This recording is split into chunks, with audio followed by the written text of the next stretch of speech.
Hello అండి, అందరికీ నమస్కారం. ఈరోజు మీకు మామిడికాయతో బీరకాయ పచ్చడి తయారు చేసి చూపిస్తాను.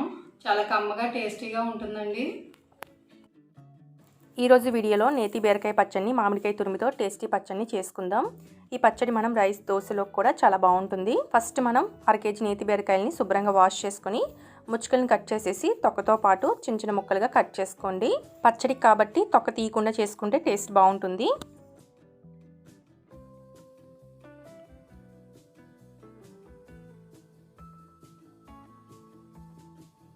ఇలా ముక్కల్ని కట్ చేసుకుని ప్రక్కన పెట్టేసుకోండి.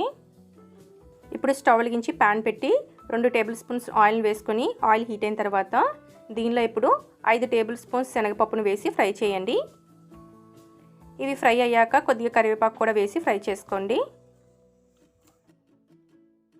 అలాగే ఇప్పుడు దీనిలో 1.5 టేబుల్ స్పూన్ ధనియాలను వేసి వేగించండి. ఇవి కొంచెం వేగాక 1/2 టీ స్పూన్ పసుపు వేసి బాగా కలపండి.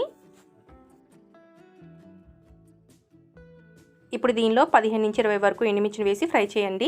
మీకు సరిపడా కారం బట్టి ఎండుమిర్చిని వేసుకోండి. ఇలా ఎండుమిర్చితో చేసుకుంటే పచ్చడి బాగుంటుంది అనేసి మేము పచ్చడిని ఎండుమిర్చితో ప్రిపేర్ చేసుకుంటున్నాము. మీకు కారం బాగా కావాలంటే పచ్చిమిర్చిని కూడా యాడ్ చేసుకోవచ్చు. ఇలా ఎండుమిర్చిని ఫ్రై చేసుకున్న తర్వాత స్టవ్ని ఆఫ్ చేసి వీటిని ఒక ప్లేట్లోకి తీసుకొని పూర్తిగా చల్లారబెట్టుకోండి.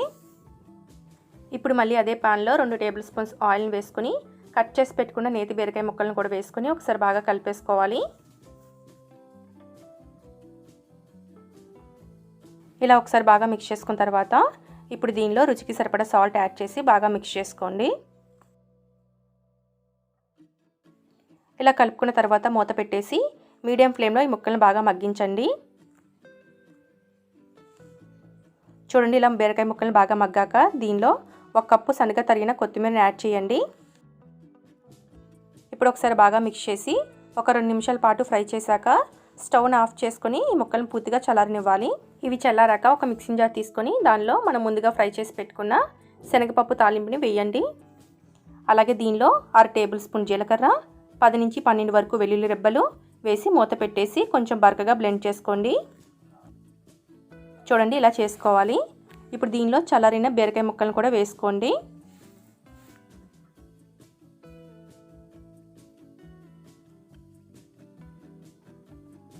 అలాగే 1.5 టేబుల్ స్పూన్స్ తురుముకున్న పచ్చి మామిడికాయ తురుమును వేసి మూత పెట్టేసి కచ్చా పచ్చాగా బ్లెండ్ చేయండి.